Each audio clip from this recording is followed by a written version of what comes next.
Okay. Okie dokie. Turn that on real quick. Okay. Let's figure this out. This. Gotta get scooched in. It's so cold out here. I don't know why the boys are so obsessed with this scarf. Every time I pop in the past few days, ever since I've gotten the Brahmas, Caleb or Zane or Silas have all been wearing this stupid scarf. I'm actually curious. Hi, Annie. I heard you. Let me see what Silas is wearing today. Yeah, he's wearing the scarf. He is wearing the scarf. I had a big feeling that he was. What about Zane? Zane? Yep, he's wearing the scarf. Raphael? And Raphael's not wearing the scarf. Okay. Xavier? Xavier's not wearing the scarf. Okay, so it's just my main three that I normally main, and only they are wearing the scarf. And they're all wearing different variations of it. That's pretty funny. Okay, well, I've already done all my daily stuff, and I finally, you see this? It is empty. Sorry, honey. I'm not trying to do that. Sorry, baby. Don't worry, though. I'll catch you if you fall. I'm not trying to do that, but okay. All right, let's go back to where we were. Okay, so we are still in chapter 1, but I think we're almost done with it. I hope so, anyways. Because I'd like to try and get through as much as I can today. Lost Homeland. We're still in the truck. We're eating cookies off the tree. Following Jeremiah's plan, we speed along the suburban highway for a while before heading toward an aerial tunnel. Once we enter the ultra-high-speed tunnel, we can lose our pursuers and buy ourselves enough time to regroup. But from a distance, we can see the checkpoint before the tunnel. It's flashing red, like an ominous warning. The thin mist is stained with cold crimson. Looks like it's closed. What a coincidence. Don't tell me. Their influence doesn't reach that far. Let's split up and scout the area. We'll meet up at the southwest corner of the rest stop in 10 minutes. 5 minutes. You just have to say that, don't you? Have to put a little bit in there that's not right. After dropping us off at the intersection leading to the rest stop, Jeremiah makes a gesture behind the truck window and slowly drives away. His gesture was cool, but his little truck is covered in battle scars. The sign that says Philo's Fresh Flower Delivery has been worn down to just a P. How can its interior be intact when it's covered in holes? Aside from the shell, nothing on this truck is original. Jeremiah modified it into something like a military fortress. Oh. Okay. In the worst-case scenario, the driver's cabin can supposedly transform into an ejection pod and sacrifice the rear cargo for a quick escape. I see. Of course Jeremiah did something like that.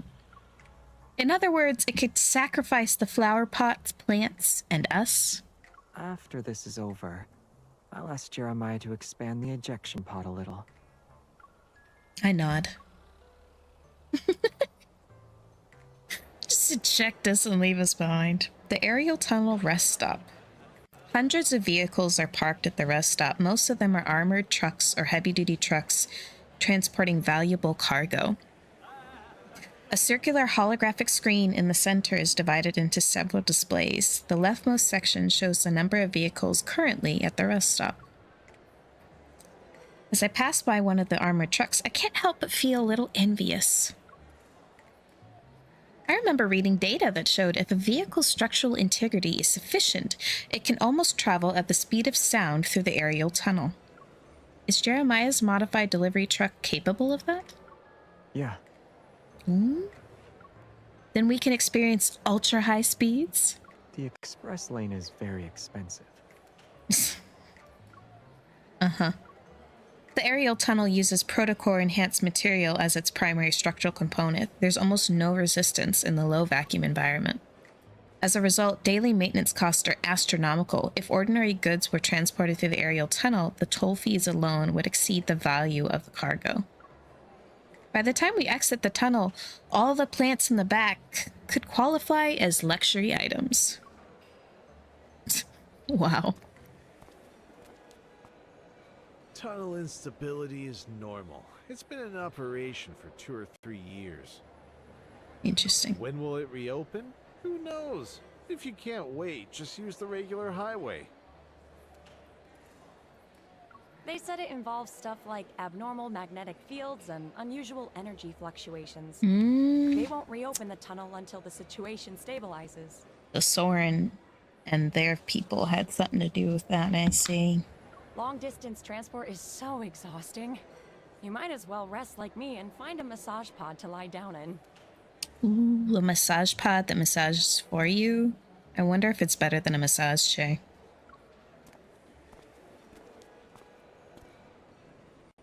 After questioning some truck drivers, Xavier and I head to the southwest corner of the rest stop to meet up with Jeremiah and Isaiah. The explanation given by the staff is consistent with the information we obtained. There's no telling when the tunnel will reopen. Did they give a reason for why it's closed? Abnormal magnetic fields, energy fluctuations, and other factors are causing instability inside the tunnel. That's just a catch-all excuse. So what's the plan? Will we keep waiting or take a different route? There's only one way to enter the aerial tunnel. If we turn back now, there's a chance we'll run into our pursuers. But if we wait here too long, it's only a matter of time before they catch up to us.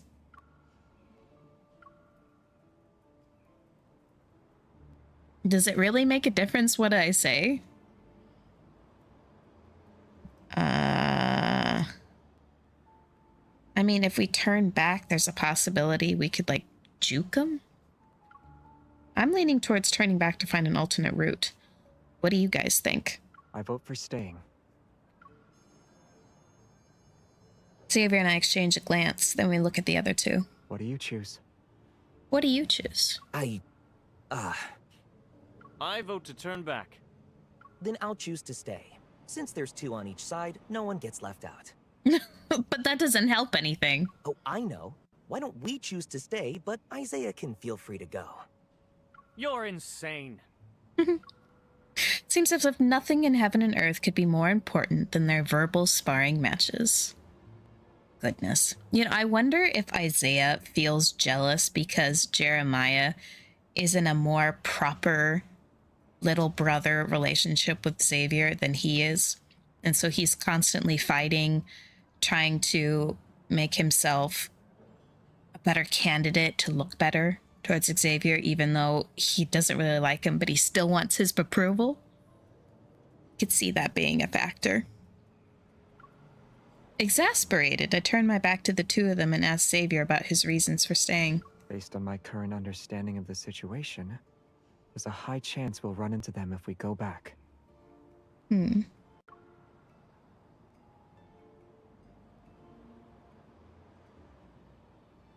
Already? Didn't we lose them for a while when we were on the highway?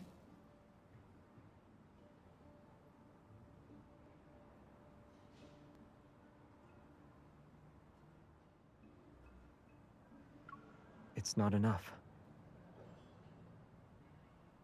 Our choice to leave the highway is a signal. They know we don't want to face them head-on right now, and that we're creating distance to buy time.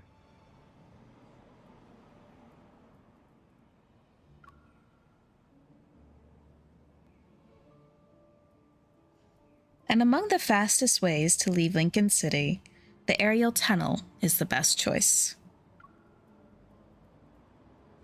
Xavier convinces me and Isaiah. Everyone unanimously agrees to say, okay, I guess so. I was just thinking we could juke him a little bit, but all right. Jeremiah gives me a thumbs up. It's settled then. I guess so. I haven't eaten or drank anything since yesterday, so this is the perfect chance to refuel. You guys should too. Don't go into battle on an empty stomach.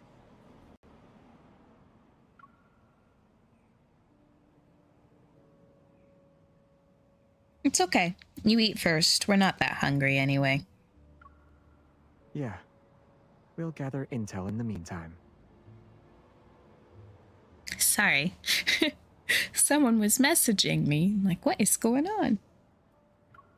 Thinking of that plant with nearly half of its gifts already devoured, Xavier and I adopt our most work-ready attitudes. Oh yeah, I guess we should feel a little guilty because we just ate all of poor Jeremiah's cookies off his tree.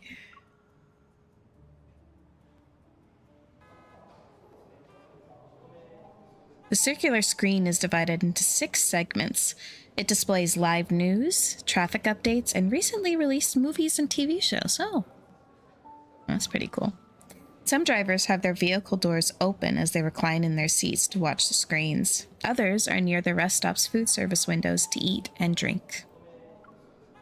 The aerial tunnel sits at a high altitude and the rest stop is perpetually shrouded in thin mist. It gives it a surprisingly homey, lived-in atmosphere. I don't know, this just feels like an airport terminal, and You look just like I don't like that. delivery driver who was worried about being late. It's a perfect disguise. If you say so.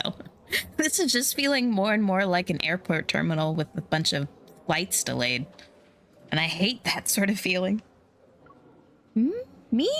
No. Aren't you thinking about something along the lines of, I would have taken a different route if I had known? Magnetic field anomalies can affect the tunnel. I've been dealing with issues related to them, but I completely overlook that connection. Xavier nods and begins to count. In that case, we should hold Jeremiah responsible. He was driving the truck. Just put it all on Jeremiah. Poor guy. Isaiah bears a lot of responsibility too. If he hadn't attracted those pursuers, we could have had time to plan alternative routes. Why are we trying to put the responsibility on everyone else? If anything, it's Ever's fault for coming after us in the first place. They're the bad guys here. Let's put the blame properly. Since I planned to act alone and didn't properly supervise them, I bear most of the responsibility. No, it's Ever's fault. With his calculations, the responsibility for one mistake doesn't seem like enough to go around for 4 people. Feels somewhat helpless. You don't need to. You're making it sound like it's everyone's at fault. You don't need to create a list. I'm not doing that. What I said is true. None of us are mindless puppets. So every action we took was inevitably shaped by everyone's thoughts and decisions. Let's put Jeremiah aside. If Isaiah found out you wanted to take all the responsibility, what do you think his reaction would be? He'd call me a sucker? He'd do more than that. He'll scold me for playing dumb, call Jeremiah a coward, and declare that he was also part of the mistake with his head held high. True. He really is your cousin, little brother. Xavier furrows his brow. He surprisingly looks unhappy. I know Xavier is right. In a battle where allies fight side by side, wanting to take on all the responsibility is disrespectful to your fellow teammates. You could try not throwing your other teammates under the bus next time you want to try to comfort someone. I'm worried that Jeremiah will be so sick of us that he'll turn us into fertilizer one day. I'm making Jeremiah sound like a crazy serial killer. You don't like what I said? I do. Seeing me sigh yet also feel relieved, Xavier reveals an understanding smile and leans to the side. He idly looks around. I noticed you kept frowning and then looking up. What caught your attention? The weather forecast. It said anomalies elsewhere were under control, but in Lincoln, they were only getting worse. The weather anomalies and the unusual magnetic fields should be connected to what Soren is doing. Why Lincoln City, though? Is it because Ever has more resources here? I thought this kind of thing would be carried out in places with fewer people. It wouldn't be exposed so quickly. If his goal is to find a way to save Philos through a magnetic field overlap, then it can only happen in Lincoln. The deep space tunnel affects Lincoln City the most. Various operations involving magnetic fluctuations will be easier to implement. I just have to live in a hotbed, don't I? And It's like this living on a is where hellmouth in Backtrack Buffy 2 the Vampire descends. Slayer.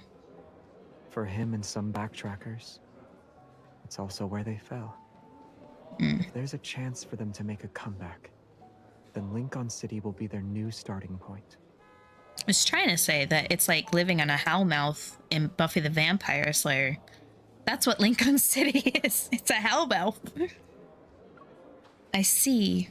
And we even have basically demons coming out of the woodworks who could used to be humans like vampires.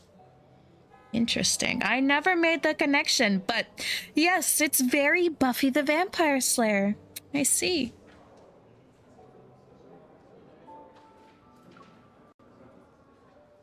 Talking about lost homelands doesn't seem appropriate here.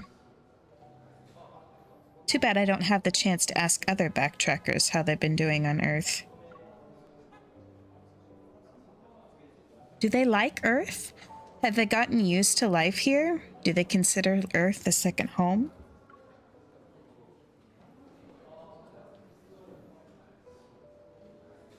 I guess most of them would say no, otherwise there wouldn't be these recurring conflicts.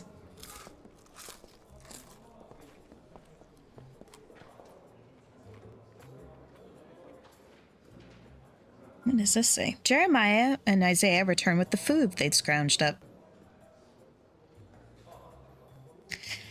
Surprisingly, they started watching the TV drama that's playing continuously in the corner of the screen. They're still showing this? Don't tell me they've already made it to 10 seasons. Oh no. A workplace idol drama about protocore refining? Why did they make it look like magic? Brainless people watch brainless shows. On the screen, the protagonist is researching methods for turning Earth's natural energy sources, such as oil and coal, into protocores.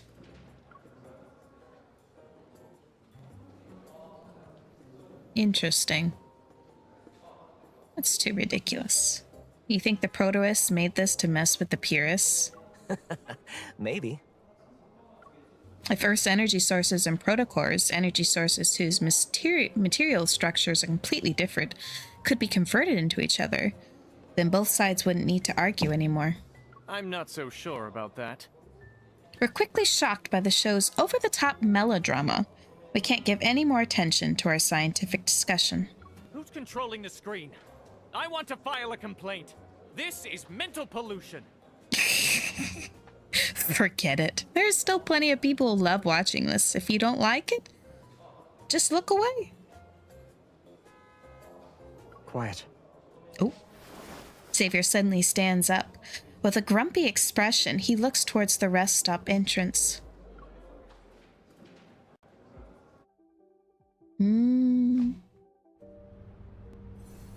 Okay.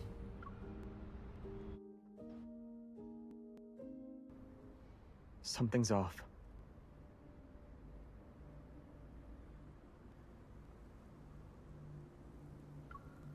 The tunnel has been closed for some time now, and the information is spread to the drivers who are stuck here. After we arrived, fewer cars showed up, but at this moment, an armored truck is pulling into the rest stop station. Energy fluctuations. The newly arrived vehicle is loaded with a batch of active protocore energy weapons. There's quite a few of them. They might not necessarily be from ever. But Xavier doesn't hesitate. Retreat. Get in the truck. Using the fog and other large vehicles as cover, we head to the corner. A subtle energy shift appears in the air. Xavier and Isaiah turn their attention toward the center. Avoid the patrol robots. It's just like that time when Xavier helped me escape the nest. We ran into them at Azure Square. Ever is using them to pursue us? They're all Ever's products. The fact that they immediately hacked the robot's control systems means it's them. Oh, the patrol robots? They're all produced by Ever, I see. At this rate, they'll determine our location within 10 minutes. Get ready for a fight. Yeah. The fog grows thicker, and my grip on my gun becomes slick with sweat.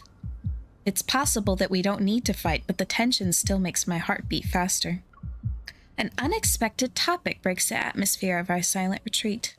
Before this difficult battle begins, I need to make a confession. Mm-hmm. Over the years, I've been secretly taking parts from our backtracking spaceship to modify my truck. You know, that would have been nice to know back when we were trying to flee. Since you're insane, consider going to therapy. Dying is also an option. Don't fight. Well, I'm confused about why Jeremiah is bringing this up. Isaiah's angry expression freezes.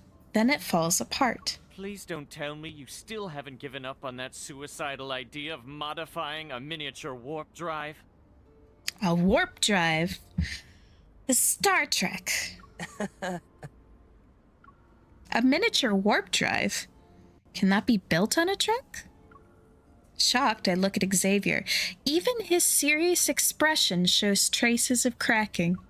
Jeremiah becomes the calmest person in the room, his face revealing hints of amusement. Anyway, we only have two options right now. Either we charge out and fight, or we try out my truck's immature string and warp drive that I've poured my heart and soul into modifying. Ah, lovely. What's the success rate? If success is defined as no one dying, then it's 100%. The worst case scenario is that we won't know where we'll end up. Ah. Has your recklessness grown with age? Has your courage declined with age? These boys. Boys, stop fighting. Isaiah's brows furrow before relaxing. He scoffs and directs the question to me. It's your call. Why? Yeah, you decide. Firstly, I need to know what a string end warp is. Secondly, did you forget that Xavier is your leader? It's basically a point-to-point space travel technology. But you've already made your choice, right?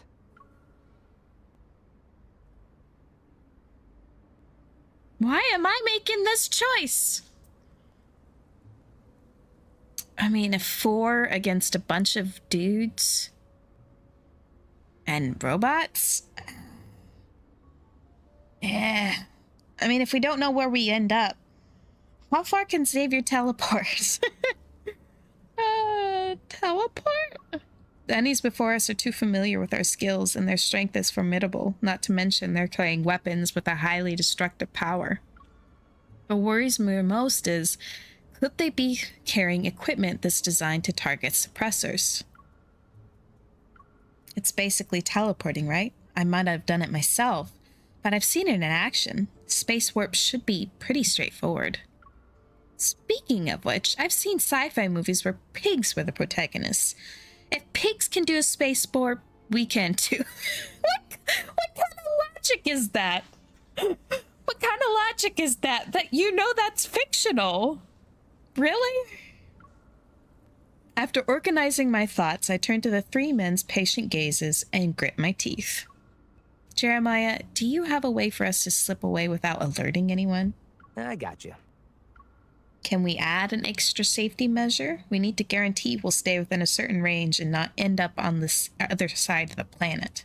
There are people here who have extensive experience with unplanned warp points. Realizing he's talking about their experience using Backtrack 2 across space and time, I can't help but feel somewhat nostalgic. Though now's not the time for that. You really have been through a few epic adventures. Xavier, who got in first, turns around in a crouching position and pushes aside the branches blocking the rear door as he reaches out to me. Regardless of the adventure, you've always been there.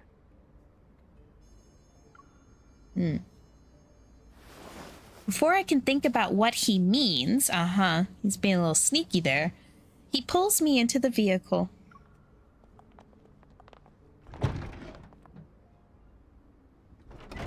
A door closes behind me. It seemingly shuts out all outside threats. Sandwiched in a corner. Oh my goodness. The yawn just hit me. Sandwiched in a corner hidden by two heavy trucks, the windows of the small vehicle flash. After confirming that the inside of the truck can't be seen from outside, the steering wheel rises and Jeremiah skillfully manipulates the control panel hidden underneath. Now it's a small truck equipped with a cloaking device and stealth tech. So I guess we're a Romulan ship now.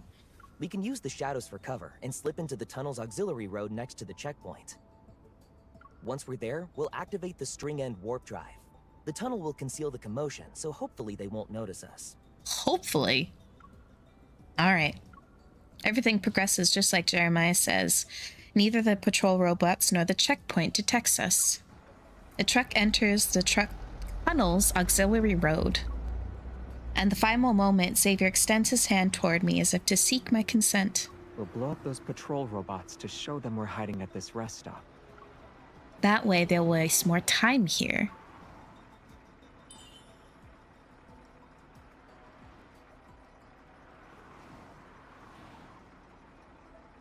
I grasp his hand and we silently resonate just before the vehicle enters the tunnel. Inside the rest stop, several figures are searching for something. Patrol robots hover in midair, their compound eyes sweeping across the tunnel entrance. Traces of cold red light flashes. Suddenly, all the robots lose power, their eyes flickering and going dark. They crash to the ground, one after another.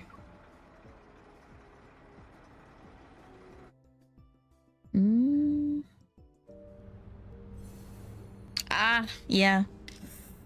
Okay, well, I guess I gotta fight on stream. Alrighty.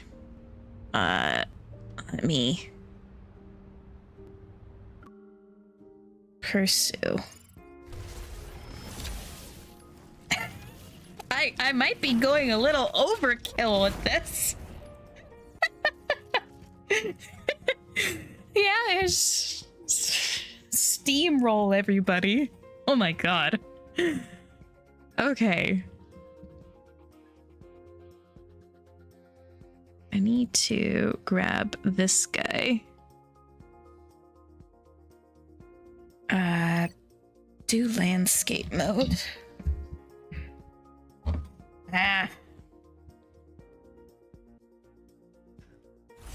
Hold on, I gotta pause this. These are the true. I can fix this. My goodness.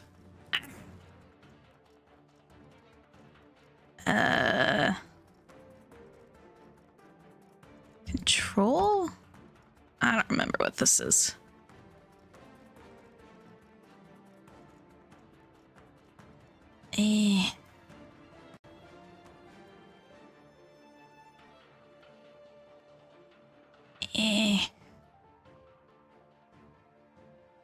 To top.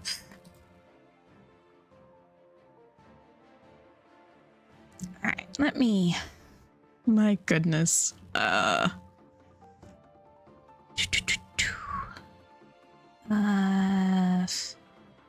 Bit to screen.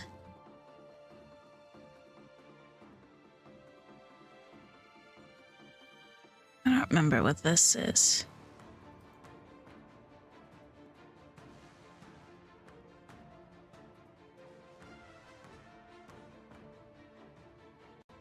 There it is. That's what I was looking for. Okay.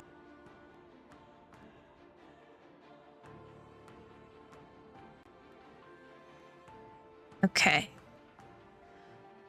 Okay. I am back. Okay. Can you hear me? Good. Okay. That was a little scary. I don't know what just happened, but I'm gonna try and fight. This will be interesting. I've never fought on stream before. But I think I'm just gonna wipe everything out. one shot and it just killed everything. That's hilarious. Attack Attack it now. Oh my goodness. It's like nothing. They're right where we want them. Let's go all out. So, how did I do? Oh my god. Yeah, that was a little overkill, but that was pretty funny. Oh my god. That was hilarious. Hold on, let me fix this. Alright.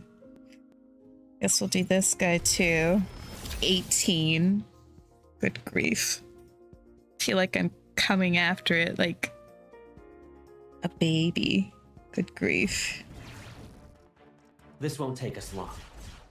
With your strength, this should be. They're right where we want them. With my Let's go strength. all out. It just takes one bit. Nice. Target acquired. Beginning assault. Attack it now. It just takes one hit and they're just gone. They're right where we want them. Let's go all out. How would you rate our teamwork? 100%. Oh my gosh. That is great. My goodness. That is too funny. Okay, well, I don't feel like I need to put a yellow Stella on. I'll just use my guys right now as I have them. Lordy. That's too funny. This won't take us long. Yeah, I don't think it'll take as long at all. Ready? We'll attack it together. They're right where we want them. Let's go all out. And how would you rate our teamwork? 100%. Even the boss! Oh, this is great. It's fantastic to see this. Wow. Sorry if that's making you a little sick. Okay. Ooh, look at that. It's Philos. Okay. I can fix this now. Let me grab this and shrink it back. Oops. Doop. Doop. And there. Okay. All fixed.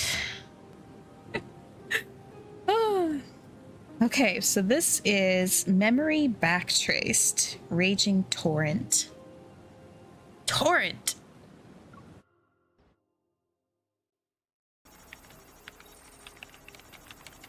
Unbeknownst to anyone, a small flower delivery truck sits in the end of the aerial tunnel's frontage road. The vehicle blends into its surroundings. Jeremiah's movements have reached a level that's beyond my comprehension. Ugh. Kinda scary. I've heard of space warp technology, but I always thought it was nothing more than a theory, something for the distant future. I feel a little nervous. I feel like I'm in Star Trek. But that anxiety quickly recedes like a tide when I hear a poorly stifled yawn. Really, Xavier? This is when you choose to get tired? Xavier, I cannot believe you're sleepy right now. Don't you feel on edge? You're the one who's too nervous. We're about to do a space warp. It's more like jumping. It sounds impressive, but It's actually really impressive. Xavier's like, this is common. Jeremiah takes a break from his work to chime in. Xavier turns his head back. don't listen to him. He's just bragging. This isn't a real space warp. There are too many conditions it can't meet.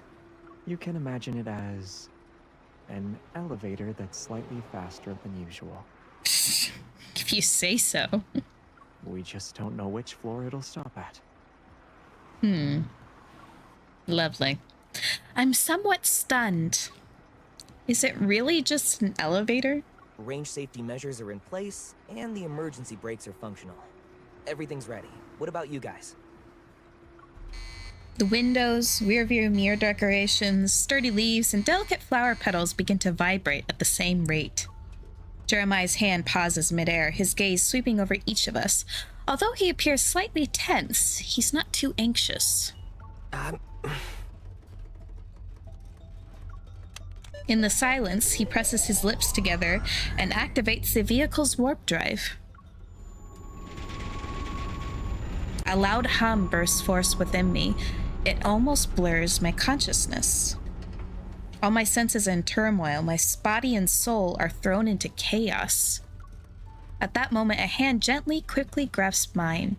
My trembling heart settles and allows my consciousness to flow freely.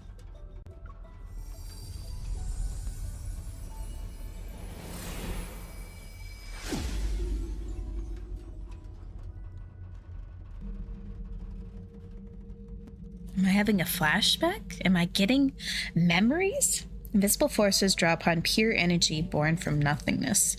They twist time and space. They accumulate and condense. A giant star's death builds the framework for this energy. A collision in a binary star system strengthens its form. A wave of meteorite bombardment covers it with an outer shell. Finally, a faint fluctuation from cosmic strings sends it into orbit. After being incubated for hundreds of millions of years, it takes on the appearance of a young planet.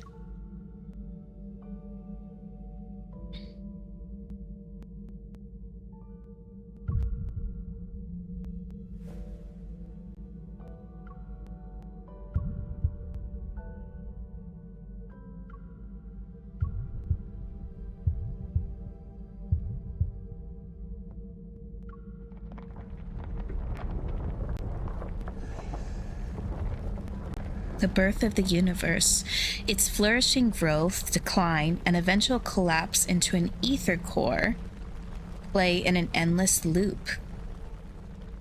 It's a cycle of perpetual renewal. Interesting. So an ether core is an embodiment of the universe's previous life cycles, and that's why they're so powerful. And that's why MC can utilize it as best she can, because she is also a product of the universe, from my understanding. Or she is the universe. Light and dust flicker as they flow past. At first, it's impossible whether to tell I'm moving forward or backward, ascending or descending. It's as if my consciousness is being swept along a river. It converges in the torrent until it falls into a vast ocean of the cosmos. At that moment, the flowing universe calms and reaches a complete standstill. It's the perfect time to wake up.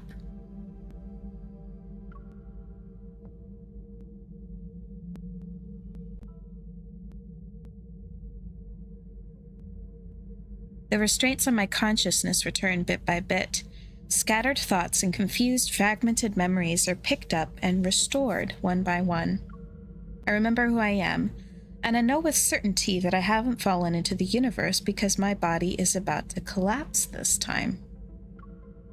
Was that because of the space warp? Everything in my periphery is still, and the universe is frozen in this moment.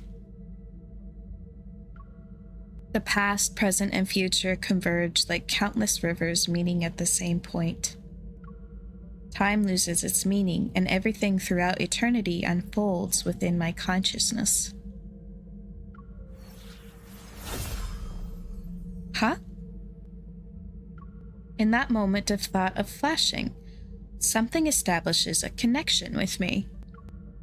It's a hollow planet. I look to it. When I see the dying planet whose energy has been depleted, everything begins to flow. Massive artificial satellites sweep across nearby orbits. At the same time, a speck of light rises from the planet. Without any hesitation, it plunges into the torrent of space-time. It looks familiar to me. The backtracker. It's a ring-shaped ship. It's trace back to.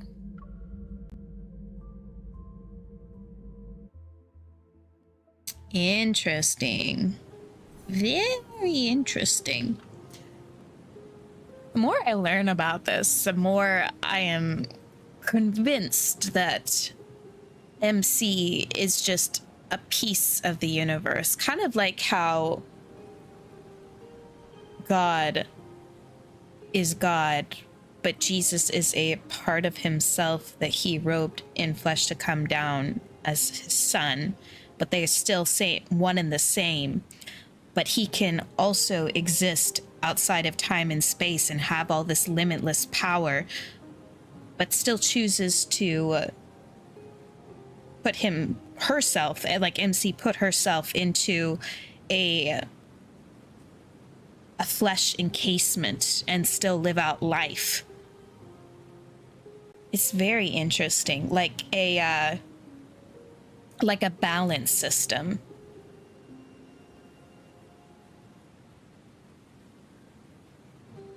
Keeping things going in different timelines, in different places and time. She is always there. She is an embodiment of the universe. And that is why the ether core, she can use the ether core so efficiently, because she is the universe, and the ether core is... Ooh, what if the ether cores? Because it says the birth of a universe, its collapse and fall. So all the different timelines that she's in. What if the ether core is what's left of MC in previous timelines? Like that is her body from a previous timeline. Just like a wanderer leaves behind a protocore and it has all that power. And if she is the universe, that is her from a previous timeline, and it's that energy condensed down after her life there ends, and that's why she can take it into herself. That's why she becomes more powerful, because she takes on power and experiences, because she does get memories back from those times. Ooh, I like that theory. I really like that theory. That is interesting. Never thought of it like that before. Huh. Okay, converging paths. It may not be right, but it's interesting to think about. I see Traceback 2's starting point, and I also see every moment after it began its journey. Is Xavier in there?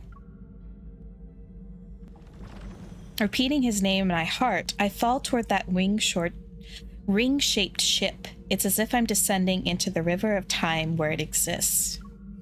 The rising bubbles transform into stars of various sizes and scatter, and the ship's outline rapidly becomes clear. The scars in the spaceship's hull that I had seen aren't there yet. The compartments that were broken in my memory are now bustling with life. Oh, and that would make sense. Hold on, I just had the thought. That would make sense why every time she dies, she resurrects, because, she obviously can't die, but she becomes more powerful because that bit of her that had grown up to that point is just being reabsorbed back into her body. But her new body after she dies also makes a new ether core, essentially. So it's constantly making and recombining itself. Because if she is the universe and she dies, but the old one is still there, but she's constantly being reborn. Because she's such a cosmic, outside, huge entity, it takes something of intense power to kill her in the first place, which is why in all her other deaths, they're like old age, which is something just happens, but they're soul bonds. Like in Raphael's sea god myth, she just dies because it was as a result of a godly soul bond and dagger. Caleb and her both had Creatio and Destructio protocores, which are things of immense power, and so that was able to destroy her. So it has to be something of immense, huge power that can actually kill her in that lifetime. Something of immense cosmic power, just like herself. Soul related, God related, proto-core, ether core related. So that's why in this modern timeline, the things that are trying to kill her aren't enough to kill her.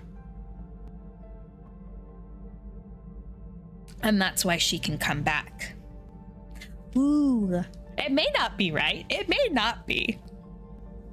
I don't know. But it's just fun to theorize, you know? Anyways, the scars on the spaceship's hull that I had seen aren't there yet. The compartments that were broken in my memory are now bustling with life. This is what they looked like during their mission. The small spaceship's portholes frame several scenes of varying activity. On the cluttered workbench are equipment of various sizes, some familiar and some not. They sit in piles. I've seen traces of them at Jeremiah's place.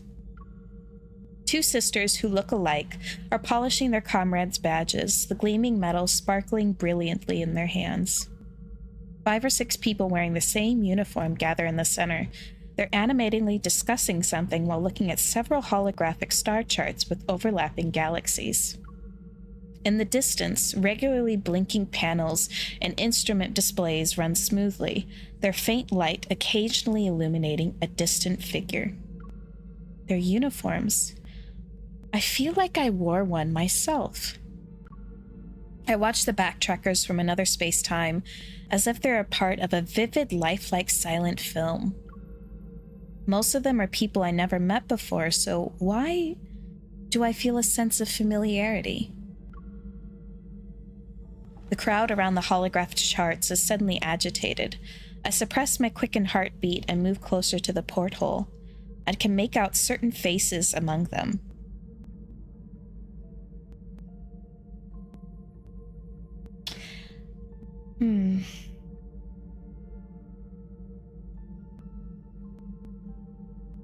Sorry, I just had another thought of, I wonder if why she had heart problems before is because, you know, she had that gigantic explosion that happened around the time of the Corona Rift disaster, because they had tried to kill her so many times and had pulled her through space-time, kind of weakened her, pulled her from wherever she was with Silas in the Gladiator timeline.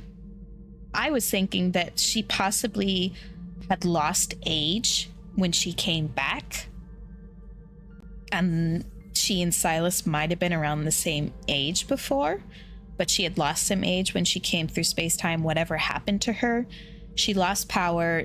They tried to kill her a bit, and her body's trying to keep herself alive, trying to reabsorb things, but it was too much on her, especially since she was so young. And then the disaster happened, and her ether core that is inside her, the universe itself, because she's just the universe encapsulated in flesh, I'm sorry if I'm not making so much sense, is weak. And then she was healed when she got another ether core and was able to absorb it and gain some of her old power back. But that's why she had heart problems before, because of everything that happened, weakening herself. I don't know, it's interesting to think about. And I might not be explaining it very well, but these are just things that are coming to my mind. And it's very fascinating. And I'm wondering if this thing that we see, you know, how it looks like an eye, it is the universe. It's just her looking at herself. She is looking into herself. A piece of the universe encapsulated in a human shell. Interesting.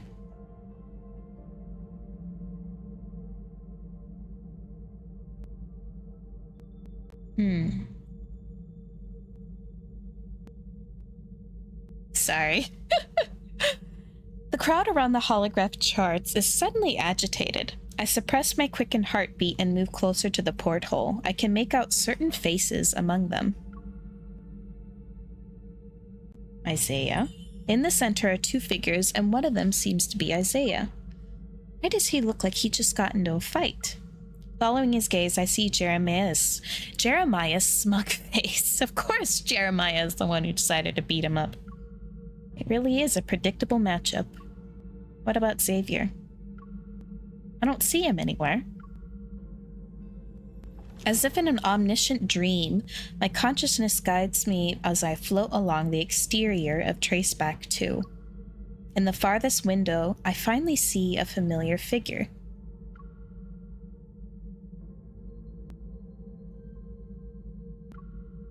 Oh.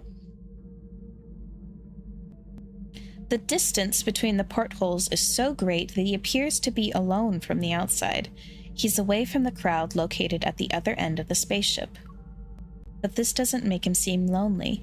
He's watching the commotion, and everyone is held within his gaze. Their relationships were really good back then. What happened? A gaze that transcends time and space is like dark matter. Even when it intrudes upon the world within the portholes, no one should notice it. But that figure wearing light-colored clothing suddenly gets up and walks towards the window. Xavier.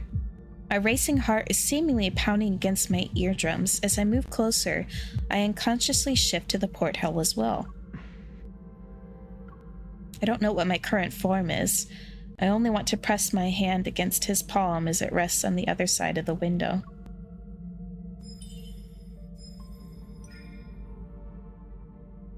In that moment, those eyes that have already seen everything look out. His peaceful gaze is endless. I don't know if my figure is reflected in his eyes, or maybe the countless stars in deep space cover his vision. Space shakes violently.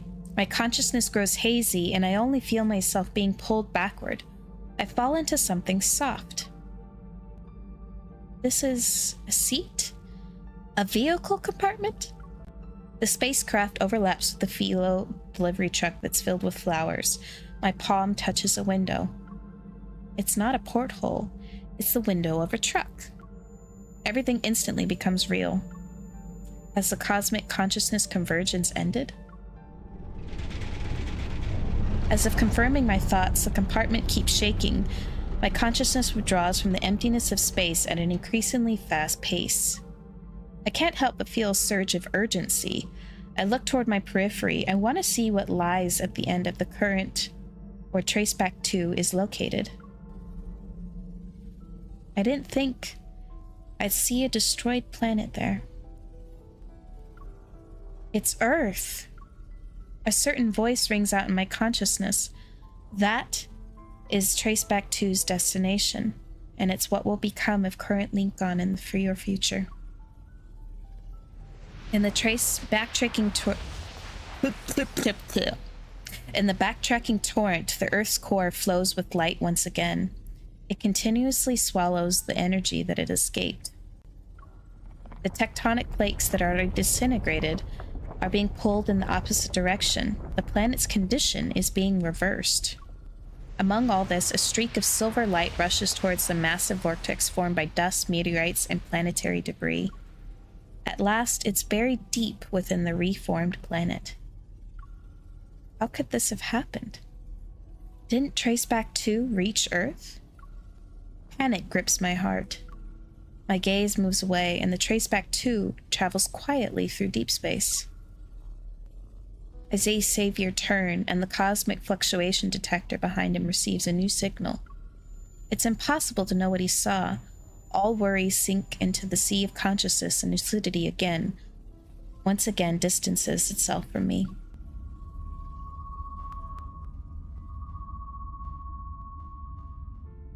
I, above the familiar Earth, saw myself. The me on Earth is looking through the truck compartment's barrier to gaze at the void above. Meanwhile, the me in the air is rapidly falling. I see The image of myself reflected in my eyes. The familiar giant eye that once devoured me. Ah, so it is her. I'm right. Once the observer's vision leaves the cosmos, the changes don't stop. The space-time current that Traceback 2 is traveling on, along with countless other currents whose origins can't be seen, has arrived at the same turning point. This is a turning point outside the natural order. Thus, the direction is changed. A predetermined future shatters.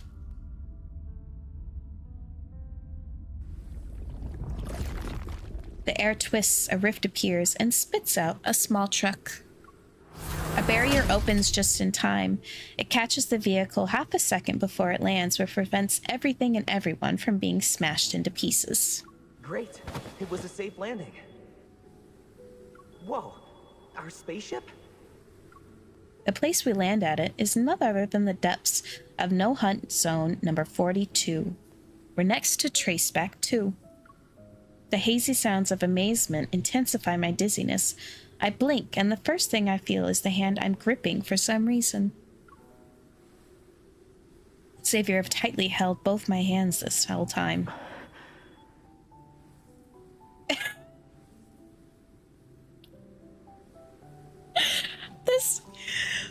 I forgot that the basic nickname I have for myself is my love, so this feels a little more sweet because he kind of just says it unconsciously, if that's the case, where he's like, oh, my queen, my love kind of thing.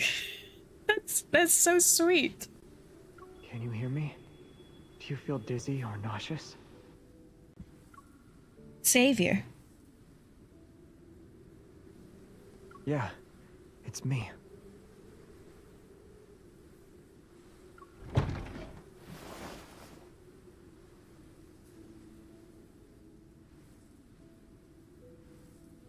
What I'm leaning against changes from a truck door into something warmer and softer.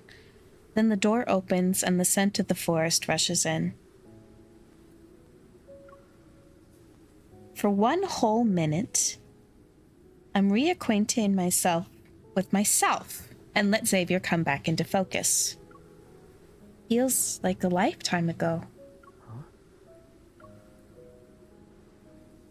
Still slightly overlapping with those images, he approaches me. Warm figures gently brush against the area near my eye. The evening breeze stirs. The slight coolness on my moistened face is exposed. Xavier looks surprised. The other two figures, who are more blurry, stop in front of the trunk. They don't approach. I blame you for this. Your driving skills are just as terrible as your swordsmanship. You just have to throw drabs. The faint sounds of conversation are far away, but Xavier is very quiet. The quieter it gets, the more disoriented I feel. Unsure of what to do next, I move my fingers and subconsciously loosen my grip. But nothing happens. The hand I'm holding onto is unwilling to cooperate. He has no way of knowing that I somehow missed making eye contact with him across the cosmos. But he's holding me tightly. My heart, deafened by overwhelming chaos, can finally hear the call of consciousness once again. I shudder and hold him back with a firm grip. Before the space warp happened, your evil was out of control. Do you remember? A little. The ether core's energy must have surged. You weren't in the best shape. If I hadn't held on to you... I would have flown into the cosmos. He pauses, then he gently pats my head to replace those unsaid words. You are not hurt or anything? I feel much better. I'm just a little tired. No, I'm very tired. Weightlessness, dizziness, sensory integration issues, partial memory loss, all of them are possible, but they're only temporary. I should have told you some tips for adapting to interstellar warps beforehand. They might have helped. I know. We'll make Soren pay for this, too. I agree. In the end, I'm so exhausted that I lose the ability to think. Before falling asleep, the last thing I remember is me leaning against Xavier's shoulder. I listened to his slow breathing. The reality I had retrieved. It makes me want to cry. Wow, that was intense. Crazy. Traces of betrayal. The heaviness of my heartbeat pounds against my chest as I struggle to tear away the haze before my eyes.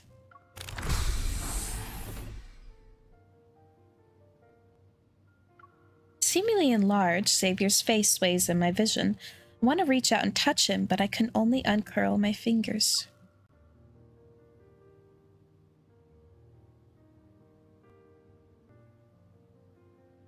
Xavier notices us and leans down. He playfully nuzzles my hand with the tip of his nose. Did you sleep well? How are you feeling? He's so close. Even simple words have the power to make me happy. Xavier isn't separated by the torrential space-time beyond my reach. How long was I out? Less than 6 hours. Not too bad, The bud. recovery chamber's data says your evil has stabilized. Once your fatigue fades, you should be okay. He supports my shoulders and helps me sit up. The people trying to intercept us are probably still investigating the tunnel. The commotion we created should be enough to delay them for a while. Jeremiah is fixing his truck. He says he wants to shorten the miniature warp distance so it can be used for flower delivery across city blocks. Really? You can't just drive it, Jeremiah. So there's no need to worry. You can focus on resting until dawn. Oh, no. You. No way. Stay away from. Right now, I'm lying in Traceback 2's recovery chamber. Xavier is by my side while Jeremiah and Isaiah are outside fixing the truck. A fragment of memory once dormant slowly stirs. Feelings that emerged in the cosmic consciousness surge again. I was once one of them. Together we shared a thrilling cosmic adventure. Ahem. The cosmic coordinates Traceback 2 originally had. Where were they exactly? Did something unexpected happen before you arrived? The unexpected question causes Xavier's expression to falter slightly, and his hand on my shoulder tightens in response. What did you figure out? I force myself to raise my arm and grab Xavier's fingers. I saw that you were supposed to arrive at Earth as it stood on the threshold of destruction, but you're all alive and Earth is fine. Was I seeing things? As I ramble, the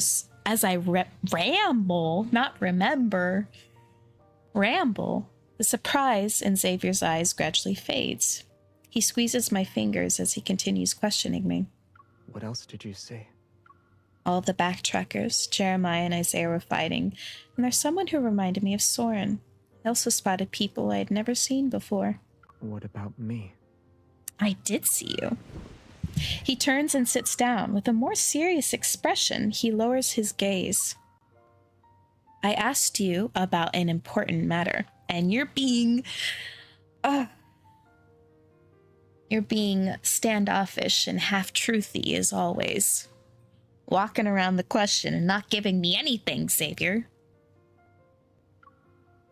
I also asked you about an important matter. You saw all of them. So what about me?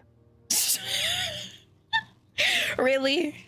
Really? I'm talking to you about very important celestial matters, and you're wondering if I saw you. You're getting jealous because I saw your teammates and not you. It's the Lumiere thing all over again. I understand, of course, that this gentle questioning is his unique way of reassuring me. Fortunately, he really is safe and sound.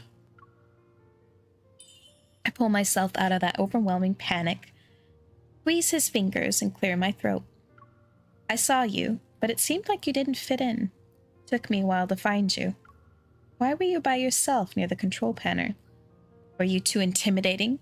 Everyone was too scared to hang out with you? It should have been my turn to be on duty. Otherwise, I would have stepped in when Isaiah and Jeremiah were fighting. You'd break up their spat? I'd remind them that comrades who fight get punished. So if they were going to brawl, they might as well make it count. Otherwise, it wouldn't be worth it. What kind of logic is that, honey? Okay. Like, if you're gonna break the rules, do it right. Okay. You're devious, Savior. No wonder you stayed so far away. You were enjoying the show. Aside from their fight and typical tomfoolery, did you see anything else?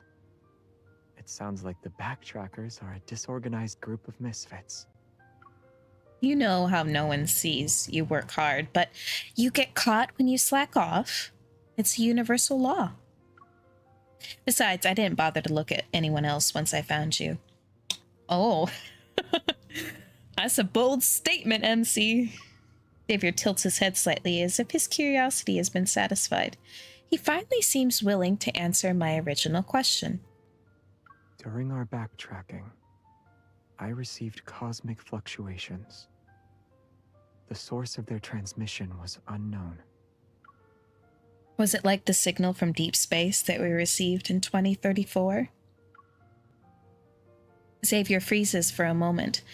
Then his expression suddenly softens, his smile carrying a profound meaning that's difficult to read.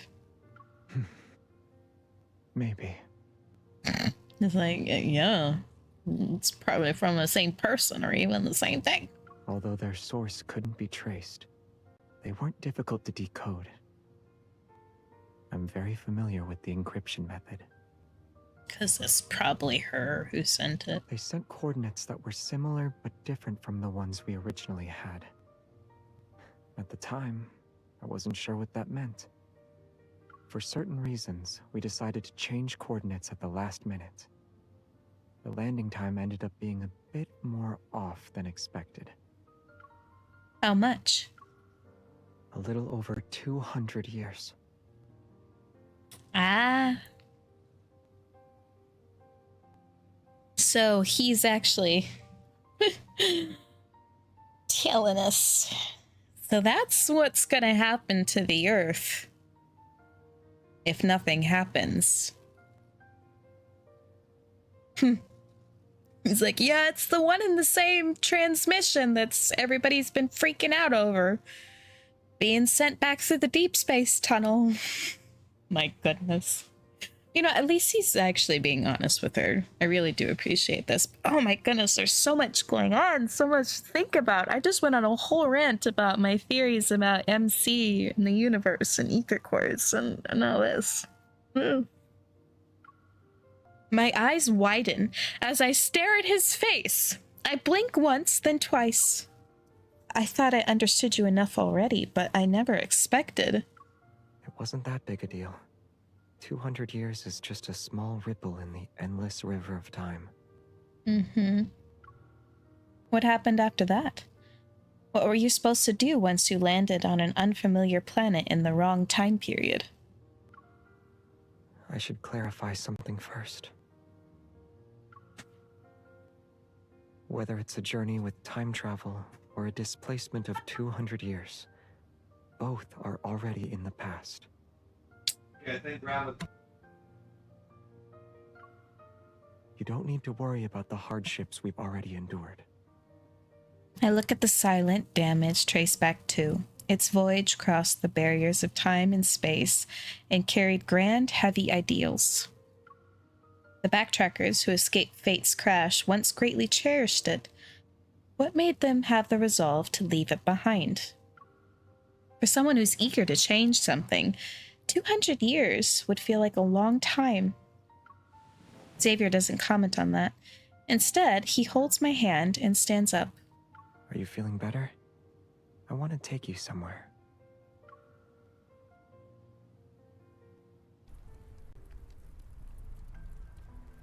The deep, inky darkness is diluted even though the horizon hasn't broken free from the merged silhouettes of distant mountains and dense forests.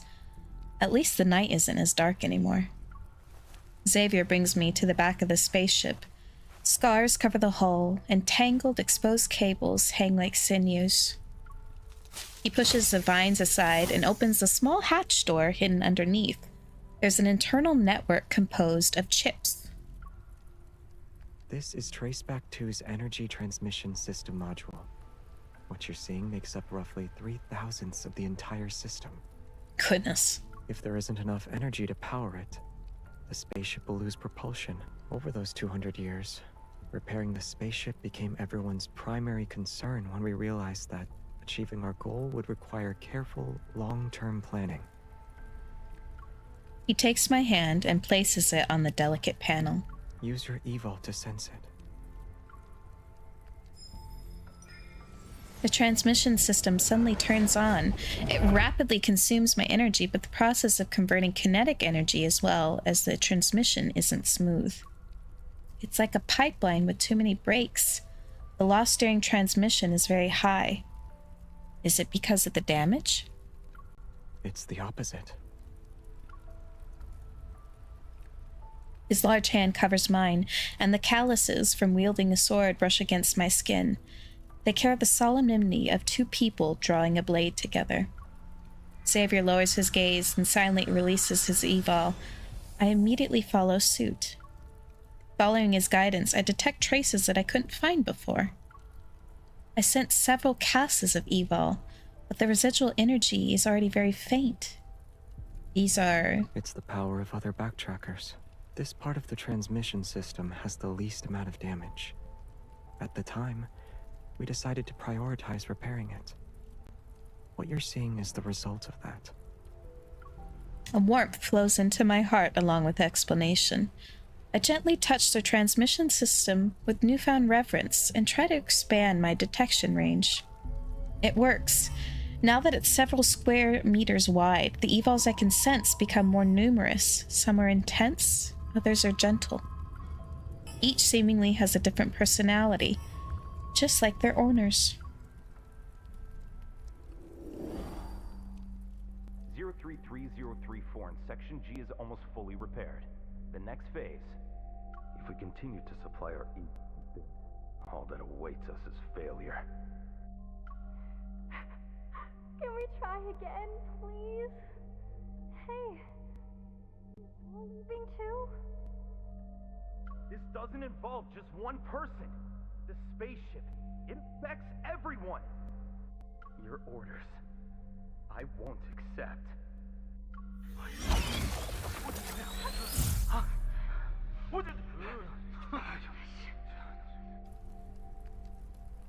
Those moments in time have been preserved by the transmission system as energy. They appear as hollow pieces of amber in place where the light illuminates them.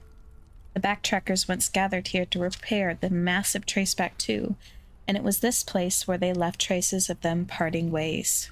They fought one day. Afterward, half of the people who had been repairing the ship gave up. Later on, several more among that group left. Fewer people stayed behind.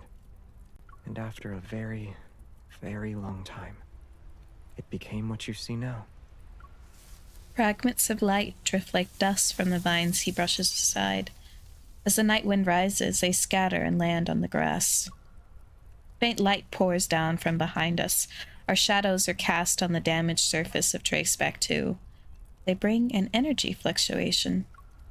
Sensing something, I turn and look towards the east.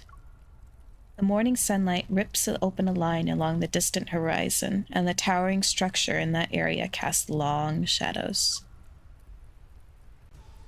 Once our eyes adjust to the light, we realize it's a magnificent giant sword standing upright.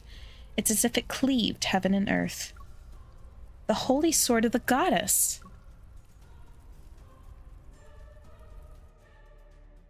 Whoop! Things are moving along.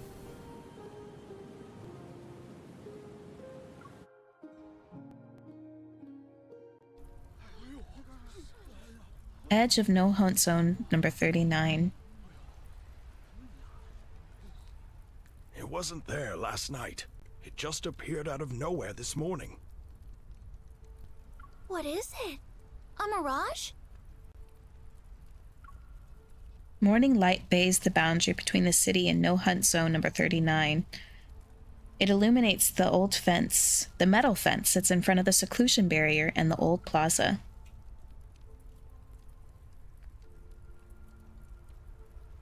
The crowd isn't gathered to gawk at the old ruined seascape from the old Wanderer attack. They're staring at the towering sword-shaped monument that seemed to have appeared out of thin air. It materialized earlier than expected. While we were rushing over from No Hunt Zone number 42, the panic triggered by the Holy Sword's appearance had been brewing for an hour. Outside the No Hunt Zone that's been closed off, onlookers surround the area. Xavier and I weave through them. We move closer to the seclusion barrier. The anti-tracking devices I gave you were just thrown together, but they should still work. Okay, Jeremiah. The only downside is the limited battery life. You have 5 hours at most. You better work fast. Got it. But getting a closer look might be a little tricky. It's daytime, and everyone will be watching. Before I can finish, Xavier pulls me toward the stationed Evol police officers and flashes a vintage-style wallet. Hello. I'm the hunter who was sent to investigate the situation. This is my partner. In the blink of an eye, we're inside the perimeter. Yeah, like, honey, did you forget that you're a hunter? What were you talking to Jeremiah about? Nothing. I just forgot I have official clearance to enter and exit No Hunt Zones. Exactly. She was so caught up, like, wait, we can't go. All right. I'm a hunter. We've either been hunted down or forced into hiding these past few days. Everything is a mess. This is all Soren's fault. You know, sometimes I wonder if she's okay going off and doing all these crazy things. What does she tell her work? He has a mountain of debts on him. I doubt he's sleeping as soundly as we are. What did you show the officers anyway? Your hunter ID? Yeah, my hunter credentials. Huh? The old wallet is open. Xavier's calm expression subtly changes. It's my Bunny's Hot Pot membership card.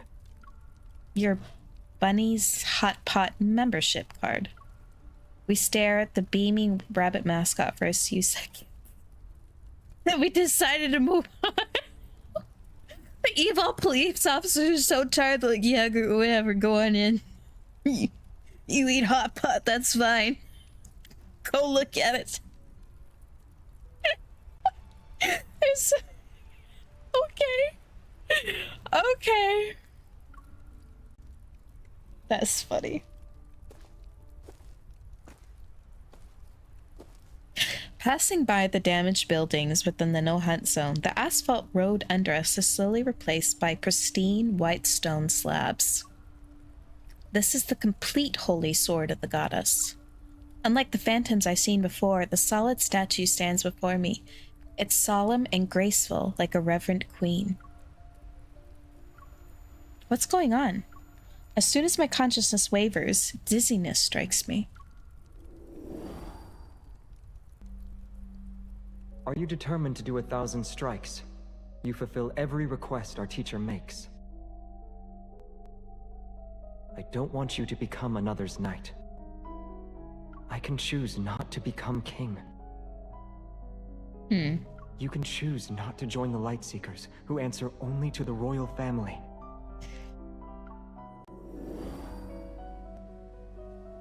That was me and Xavier. A gentle breeze sweeps through the grass and my vision refocuses. Xavier stands beneath the giant sword, his palm pressed against the blade. As if transported back to that ancient time, he bows his head and silently recites something. Or maybe he's performing a ritual. Another gust sweeps through the ground. He opens his eyes and returns to his familiar demeanor. This is... A faint light is peeled away from the monument. It peels into Xavier's palm. Without the light's concealment, the scratches on the statue's surface become visible. They're new. New?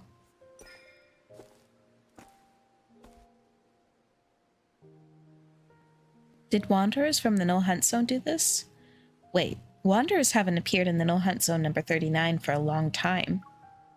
Oh, Xavier, look, there's wavy leaf sea lavender. Familiar yet somehow different, a cluster of small blue flowers grows close to its base.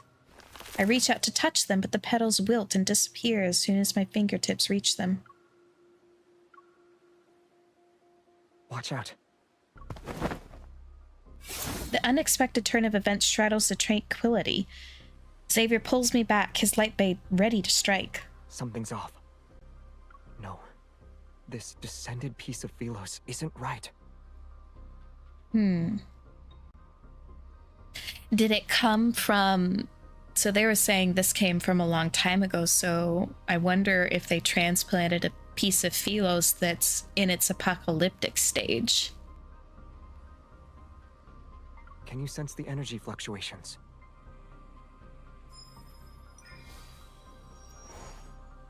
These are abnormal fluctuations behind the monument. It's like that huge magnetic field overlap I sensed before. That means the statue's appearance is only the beginning. Maybe you'll see Astria Night Academy. That name sounds familiar. Light shines as Xavier uses his blade instead of his finger to gently touch the vines on the statue. It's as if he punctured a static illusion. The vines rapidly shrivel up under his sword. They turn into smoke and dust in the blink of an eye. This isn't good. The forcibly transplanted Philos is withering. Are you saying... Xavier crouches down and runs his hand over the slabs we're on. His palm is covered with a layer of light-colored dust. Without its original energy from the cosmos, everything on the planet will only decay faster. So because it doesn't have its original energy from the original Philos, it can't live here. We once theorized this could happen. The Flux Nexus in No Hunt Zone number 39 has already been destroyed, yet the Holy Sword of the Goddess still appeared. I'm afraid only Soren knows the truth. Xavier narrows his eyes as he looks at the wilted wavy leaf sea lavender at his feet. Just when I believe he might be thinking of finding Soren by himself again, he closes his eyes, then he looks up and softly speaks to me. Let's go. Soren is in a good hiding place. We won't be able to locate him immediately. How did you know I was worried about that? You're gripping my hand tight. It wasn't hard to figure out. I'm grabbing like, you better not leave me. you aren't leaving my sight. There's no point in staying here any longer. Let's get going. We'll think of something. You have a bad habit of disappearing on me, Xavier, so can you blame me?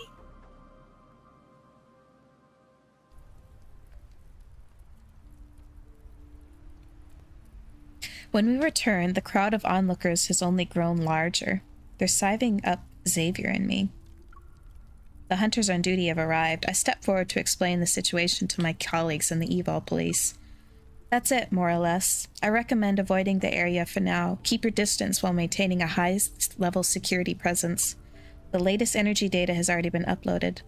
Let's wait for the association's analysis before considering the next course of action. After saying goodbye, I turn to call Xavier so we can leave, but I see him staring at the crowd.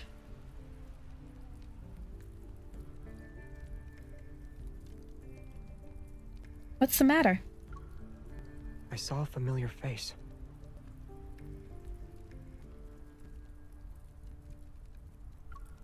Backtracker?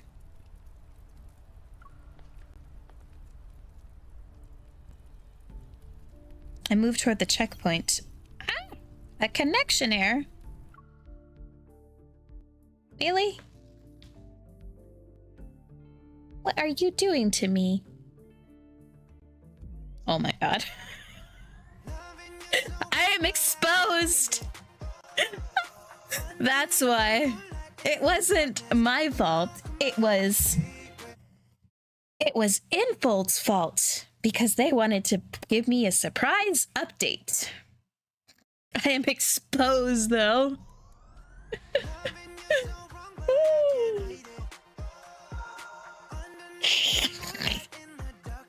Alright, you know, at least it's this one. And not him cooking me breakfast, you know? I wonder what the update was for. Afternoons are always so long and boring, especially when there's a bunch of meetings I have to attend. Well, I'm sorry I can't sit here and entertain you, dear. I need to hop back into the story because it just kicked me out in the middle of it.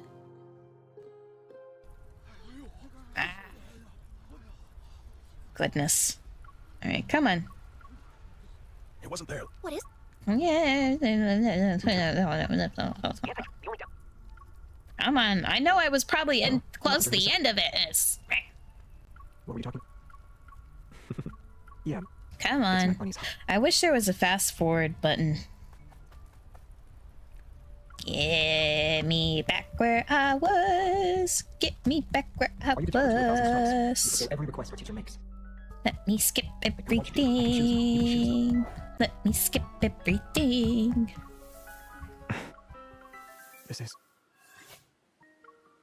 They're new. Come on. Get me to where I want to be. I'm wasting time. Watch out. Something's off. No. This descended piece of Velos isn't right. Can you sense the energy fluctuations? There are abnormal This fluctuations. appearance is only... Maybe you'll see Astria Night Academy. That was a reflex. Without its original energy from the cosmos, everything we once theorized, the flux nexus in no hunt zone number 39 has already been destroyed. Come on. Let's go. Soren is... Infold is messing up my main story reading. Let's get going. Come on, I'm almost there. Here we go. What's the matter? I saw a familiar face. A backtracker? I moved toward the checkpoint. I'm not sure if I should call for backup. I know who it is. He's not allied with Soren. We'll circle around and grab him. Let's grab him. Xavier and I split up and blend into the crowd. We follow its flow to sneakily approach the backtracker. Just as we're closing in, the person senses something, quickly pulls down his hat, and turns to walk away. We've been spotted. Get ready to ambush him. Layers of people obstruct my line of sight. I struggle to push through the gaps as I chase after him. But whenever I'm about to catch up, I become unfocused for a moment. Stay at least 6 meters away. Keep your distance. He's a psychic class evolver. Get too close and there's a chance he could paralyze your brain or make you go blind. Good grief. That's scary. He's strong. The backtracker quickly realizes we're keeping our distance and decides to use the crowd as cover to make his escape. Just as I'm about to close in, strong metaflux suddenly falls. My concentration shatters.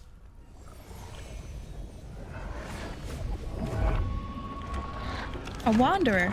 Know the scale of this metaflux. It's a horde. Ah! Space is torn apart as several menacing figures fall. Wanderers lunge toward the civilians who have collapsed. I can't worry about the backtracker now. I immediately call the Evol police and let them evacuate the civilians, then I raise my gun.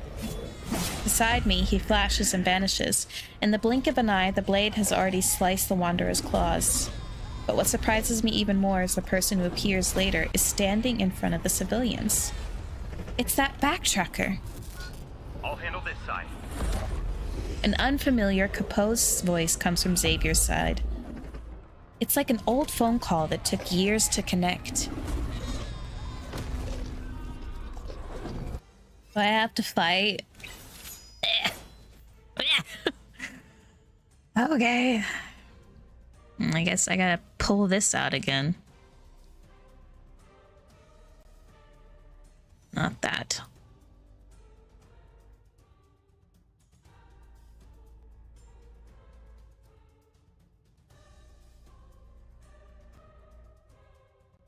There we go, that's what I wanted.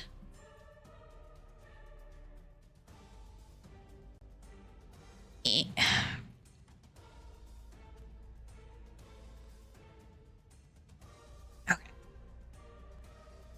There we go.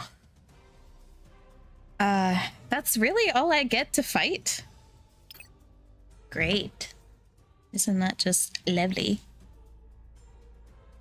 This is a little awkward, I know, but I need to find a better setup for this, but together.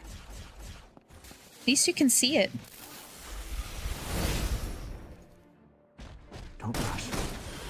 It's time. Here we go. Pay attention to its moves. I have never played actual Light, shine down upon me. things down on stream, so this is lovely. I'll show you. Can you keep up? I didn't even sweat. It's time. The enemies are weak. Now's our chance.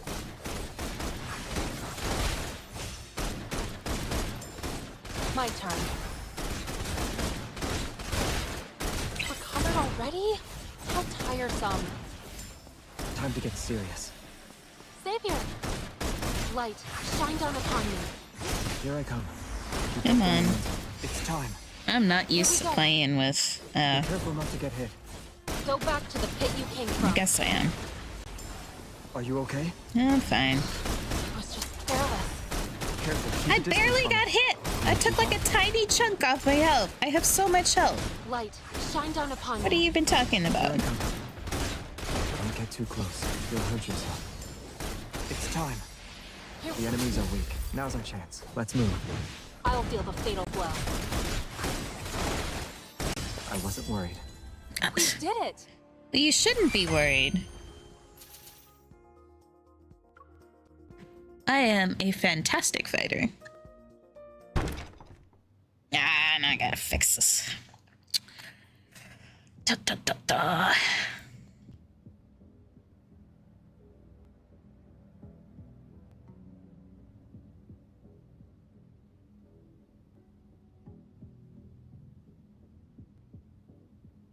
There.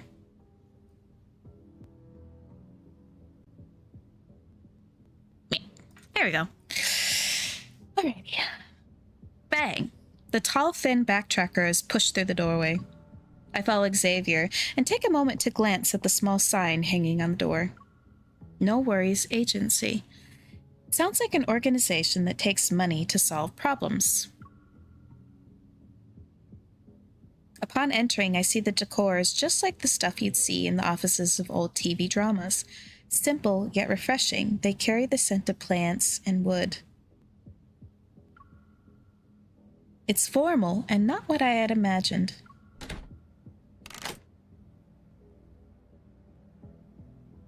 Xavier locks the door and acts more like the owner of the office rather than the actual owner. Sullivan, has Soren contacted you recently?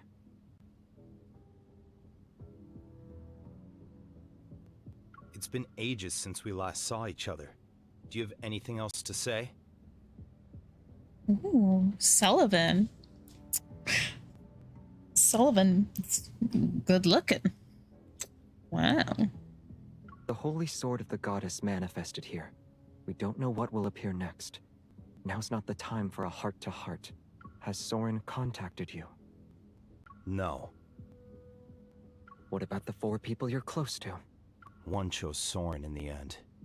As the Rainbow Runners prefect and resource coordinator for the Backtrackers, your data integration abilities shouldn't have deteriorated, right?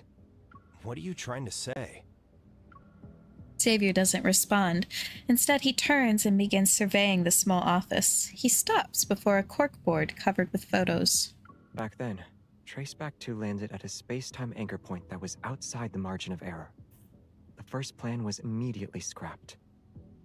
After the second plan was agreed upon, we spent 20 years searching for suitable magnetic field points and planted 53 flux nexuses. I haven't forgotten. That was to detect Earth's energy flow, so we could immediately detect the formation of an ether core. Unfortunately, as soon as the Chrono Rift catastrophe appeared, all our plans were ruined. Those flux nexuses could only be shut down. What if I said that the flux nexuses weren't actually turned off? Rather, they were changed to serve another purpose. Pinching the corner of a photo between his fingertips, Xavier runs his thumb over the blurry, frayed image. It appears to be a group of young people wearing matching uniforms. They're standing before the Holy Sword when it was still pristine. Are you saying the holy sword of the goddess appeared because Soren modified the flux nexuses? Some of the ones you set up may have been modified as well. Back then, to ensure the plan wasn't leaked, each person only knew the locations of the anchor points they set up. And the map showing all the anchor points is hidden in your psychically sealed compartment. I need that map. Sullivan, who has been confrontational with Xavier, lets out a hearty laugh and plops his tense self onto the sofa. I already left the backtrackers, Captain. I swore never to interfere with any backtrackers. Xavier takes down a map of Lincoln City and spreads it out in front of Sullivan. Just mark the anchor points in Lincoln. That'll do. Think of me as an aging old man. I can no longer chase the dreams of my youth. That old photo is pushed across the map. Sure. After all, you're willing to let them be buried in the dream you abandoned. The cold sneer Sullivan forced onto his face immediately crumbles, and he looks away with an icy expression. You think that will make me come back crying and ensure I swear my loyalty to you again? You're too... Save the complaints for next time. Assuming there is one anyway. This is the second time Xavier has interrupted him. I'm nervous because I rarely see him emanate an intimidating aura. With that kind of attitude, I can only hope Sullivan doesn't get angry and side with Soren out of spite. What is going on? Why is it doing that?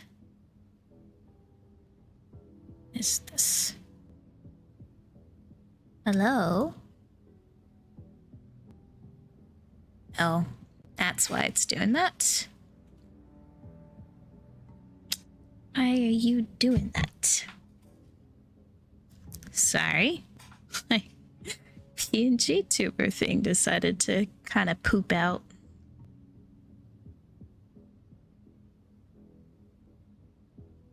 Why is everything giving me so much trouble today? Goodness. Okay. Let me just close that. Okay. I'll just open it back up again. This might look a little funny. There we go. There. Fixed. Sorry, I did not notice that was going on. But the holy sword of the goddess has appeared. Doesn't that mean Soren's plan might succeed? The holy sword of the goddess was the first to manifest, which proves he remembers the oath we swore before it. He's staying true to himself. Shouldn't you be happy? But his actions are tearing Philos apart, which will accelerate the death of the planet. What? He lost his mind. Have you also gone mad? What do you mean he's tearing Philos apart? Xavier extends his hand, clenches his fist, and gray dust particles fall in front of Sullivan. The falling dust shatters the serenity in Sullivan's gaze. He leaps up from the sofa. The Philos that's being transferred through a magnetic field overlap is the same Philos in our memories. But it won't be for long. So it's not a copy like they wanted. It's not, an image that they can copy over. It's just transporting the actual Philos that's dying. He modified the flux nexuses to perform an energy traction. To be more specific, he used the RMFMA's spatial overlap principles as a basis for cutting and transplanting Philos. Unlike the planet transplantation we theorized, this method will cause the fragments of Philos to lose their original energy when they arrive on Earth. What he's bringing isn't Philos, but rather the broken corpse of a lifeless planet. Great. The decay of the holy sword of the goddess has only just begun. The gray dust sits as a thin layer on the table. It's so fragile that it doesn't need wind or rain to disperse. Sullivan's hands tremble. He wants to touch the dust particles, but doesn't dare to get close. Our everlasting statue. As long as Philos stands, It will never fall. Heavy silence fills the room. It presses down on everything. No one dares to breathe. I notice a soft sigh that Xavier hid behind his calm words. It's so gentle, as if he's afraid of disturbing something. This is what you left with me back then. He takes out a familiar badge from his pocket and places it beside the dust from the monument. Now, using my authority as Savior, I invite you once again, be my vice captain. Oh, he was his vice captain. There's a stack of neatly arranged forms on the desk. They match the office's interior. The note looks new, and it seems to be a request form for lost items. Mr. Yang, Building 12, Unit 102, urgently seeking a melodious laughing thrush that flew away from the backyard at noon. I hope that melodious laughing thrush hasn't wandered too far. Let's go.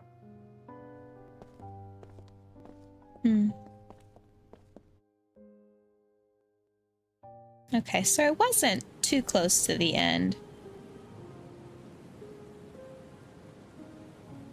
I see.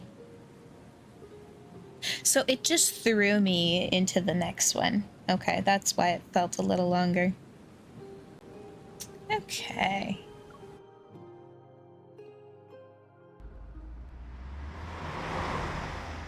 The streets outside the window are a blur as the hastily repaired truck carries us towards the other side of the city. You ran into old Sully? He opened an agency? He's doing work for his neighborhood?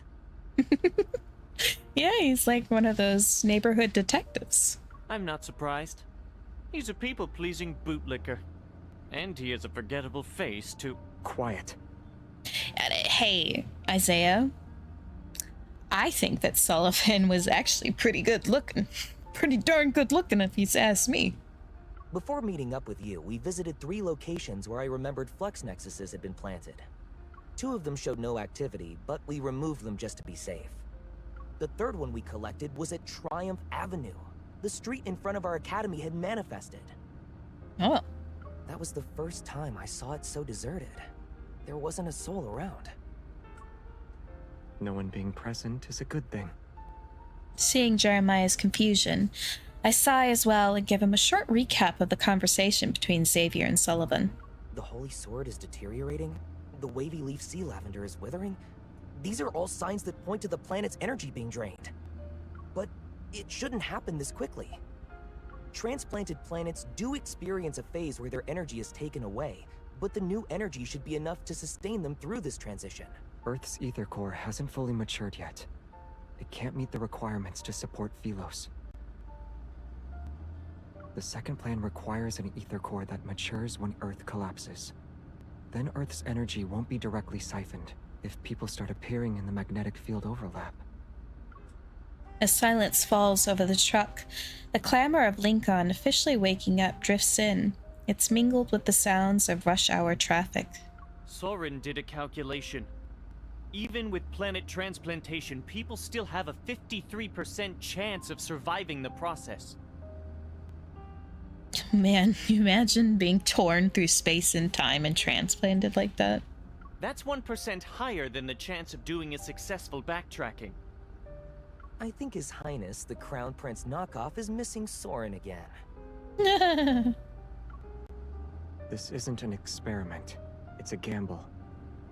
When you first proposed the concept of backtracking, how many people supported you, Xavier? 80% of people thought you were joking, and the remaining 20% thought you were insane. Do you even remember how many times your backtracking experiments failed? It was okay for you to fail again and again, but when it's someone else's turn, it becomes a gamble? Is it because you're the Crown Prince, so you get special privileges? Those who only ever think about power always seem to see that fault in others. Since you can fail 100 times, Xavier, other people should be allowed to fail 99 times. Let's look at Philos' situation and assume that letting 1 million people die could save 1.01 million people. You should know what the correct choice is. The truck turns at an intersection. Jeremiah slams on the brakes and stops the vehicle in a deserted corner. He grits his teeth as he glares at Isaiah. Now I understand how that human-eating planet and the royal family that upholds it came to be. Mm-hmm.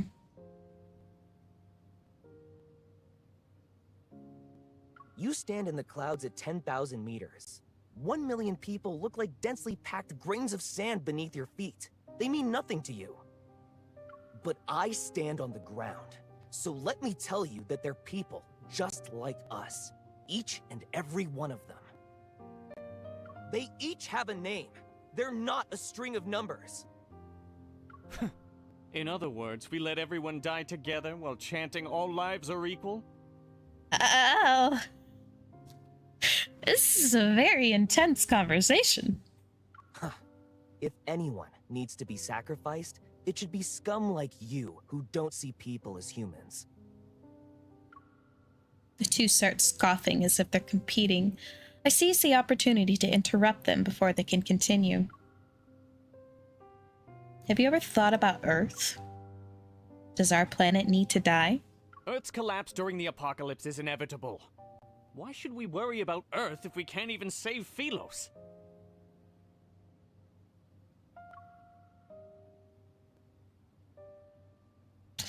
But you're trying to take advantage of another planet's collapse that's already collapsing, and Philos' collapse is inevitable and happening anyways.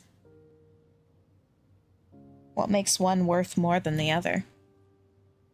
Okay, you two should stop arguing. Listening to your spat is giving me a headache. For a moment, only the engine's vibrations remain. Xavier taps Jeremiah's chair, and the truck starts moving again. Operation Backtrack's first choice was to take the planetary core, which only forms when a planet is dying. It's like taking organs that are still viable from a dying person's body and transplanting them into someone who needs them. When we made that decision, we knew how great the risk of landing during a planet's destruction would be. We might get caught in cosmic winds that form because of the energy. Or we might be annihilated along with the fracturing tectonic plates. But the reason why every backtracker agreed to it? We refused to survive by sacrificing some to save others. Mm-hmm. So even if we needed other planets' planetary cores, we had to wait until the planet died.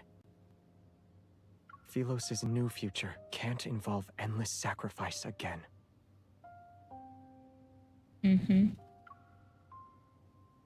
His gaze, sharp and intense beneath the calm surface, is directed toward the rearview mirror. It's as if he can peer into the hearts of his two former teammates through it.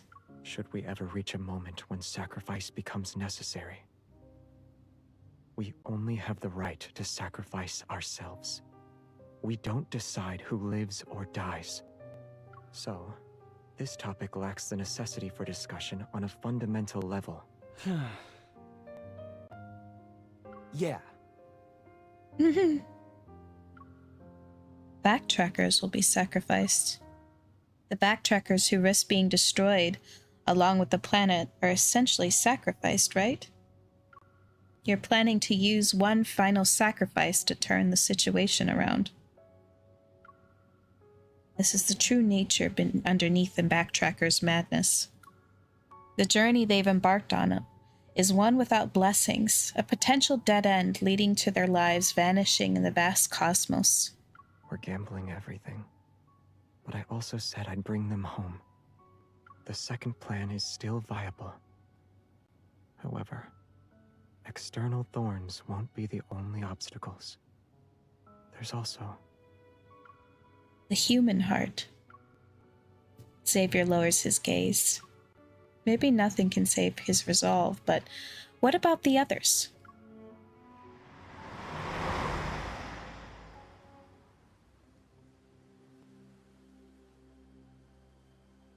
Who would have thought that even this abandoned park in the old quarter had a flux nexus for years? Fortunately, the energy in the area is stable, and the flux nexus shows no signs of modification. After removing it, our search is interrupted.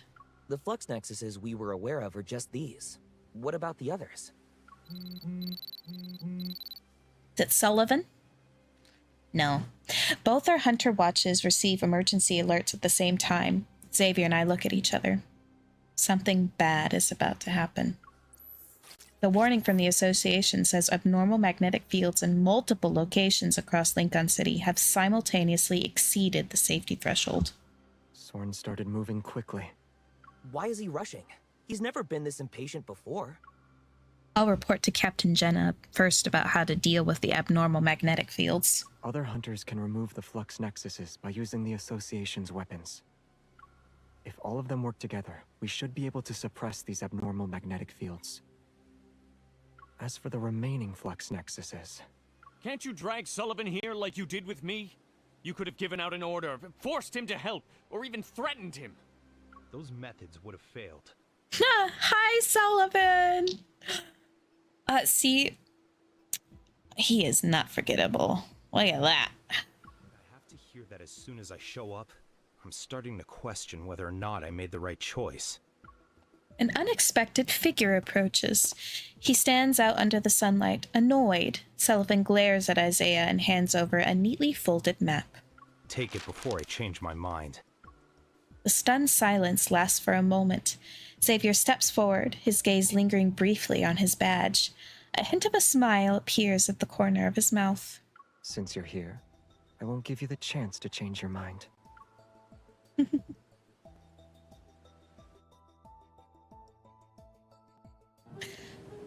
Okay, I'm almost done with chapter 2. I'm not sure how long the next ones would take. Maybe I could do one more? There'll probably be 2 more after this. Ugh, I'm tired. From that point on, no one wastes another word. Their attention is focused on the map Xavier spread out. The 6 flux nexuses in the southeastern region match up with the abnormal magnetic fields the association detected. We've already investigated the central area. What's left is the southwestern corner and this northern region. Wait. The flux nexuses to the north seem to be concentrated. We've calculated the detection points for Earth's energy flows. The northern areas in Lincoln City are dominant zones. As far as I'm aware, at least 3 backtrackers have planted flux nexuses in this region. Isn't that no hunt zone number 39, where the holy sword of the goddess stands? No wonder a large magnetic field is still present. If I may, the magnetic field around the holy sword is like the largest putrefied area on a flower petal. If that was the only one, the flower would take 3 days to wither. But if other putrefied areas appear, they'll rapidly connect into a decaying network. The time it'll take for them to wither will be significantly decreased. Cut to the chase. How much time do we have? Jeremiah opens his phone and runs calculations using a temporarily constructed magnetic field data network. 3 hours. Great. We need to destroy the real flux nexuses that are around the holy sword within 3 hours. To ensure it goes smoothly, we have to prevent other putrefied areas from appearing.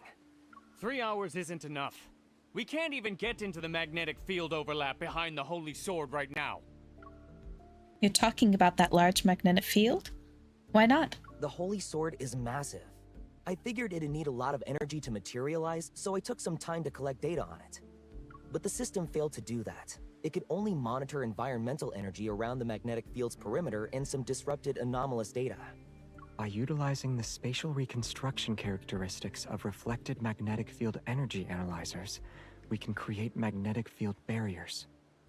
It was only speculation back then, but it seems to have been confirmed. Whether it's the RMFMA or the flux nexuses with modified protocores, they're all part of Soren's experiments. That guy has gotten more determined since he went insane. I hate to admit it, but I agree with this hypocrite. Magnetic field stabilizers are part of a monitoring network spanning all of Lincoln City. We need the Hunters Association system. Xavier shares his highest level of clearance with me once again. Use these credentials to synchronize and mark the locations of the remaining flux nexuses in the stabilizer system. Tell Jenna and the Association to prioritize destroying the places that match the anomalous magnetic field patterns. The remaining ones... I'll lead a team to eliminate them. Jeremiah and Isaiah will go with you. I'll deal with the magnetic field barrier. Even though I haven't figured out what Xavier will do, I grab his wrist.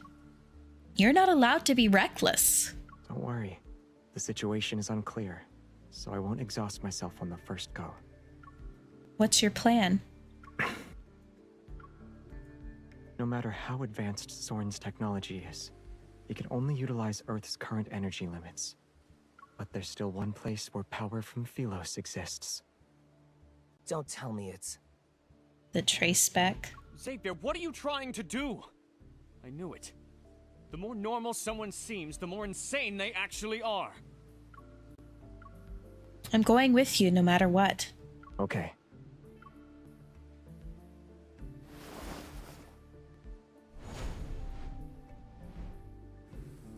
Yep, the trace spec. Even during the day, no hunt zone number 42 is shrouded in dark clouds. In a flash, Xavier appears above the wreckage of Traceback 2 with me in his arms. The exposed transmission system is visible under our feet. I knew he was talking about Traceback 2.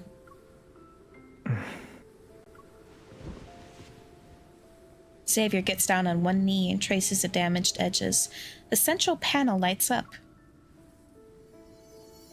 Ooh, protocore. Oh, it looks like a protocore. Energy particles separate from the air and converge into streams of light before finally condensing into a brilliant blue cube. This is the power source that supplies energy to Traceback 2's transmission system. Echo. Powering a massive vessel requires 12 of these operating in a rotation. Our preparations took a very long time because we had to manufacture enough Echo units. We even mobilized all available resources. Unfortunately, 11 of them suffered severe damage in the final backtrack. This one was preserved the best when we landed. Are there resources on Earth that can repair it? Some parts can be replaced. But for the most important component, the materials here aren't good enough. Echo can convert evil energy into power, and a sufficiently strong evol can also activate Echo. If we were still on Philos, we'd only need a few evolvers to restart it. But here... on Philos, an evolver's evol energy and life force are one and the same. Using your evol means you're consuming your own life for power. On Earth, we're displaced in time and space. The energy we consume can't be regenerated.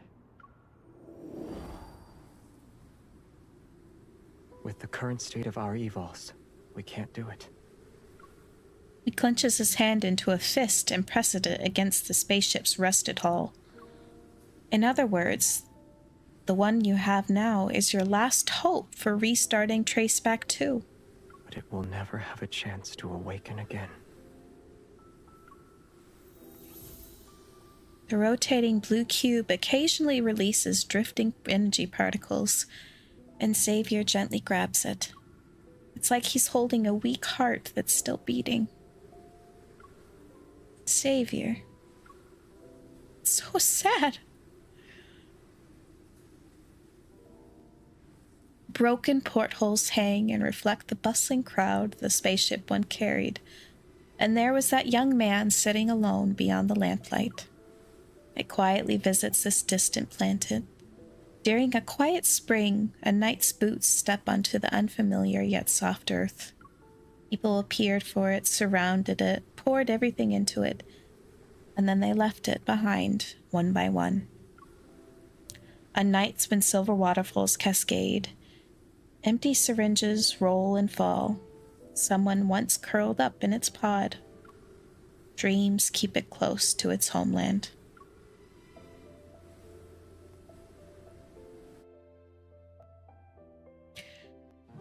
Oh, this is depressing. Good night. Ugh. Good grief. I can't do anymore, but I got 2 more to do, and then we'll be able to go to chapter 3 and 4, and I think we'll be going into Raphael's part of the story. I am very curious how they're going to all wrap this up, though. Anyways, I'm going to end this here. Thank you guys so much for watching. I apologize for all the technical stuff that happened. I really do. I don't know why that happened. But I hope you enjoyed watching this. I had a great time reading this. It's so much fun to read it on stream. And I will see you all in the next stream, which I'm hoping will be either later tonight, but most likely tomorrow. And then over this next week if I can't finish it. Anyways, bye guys.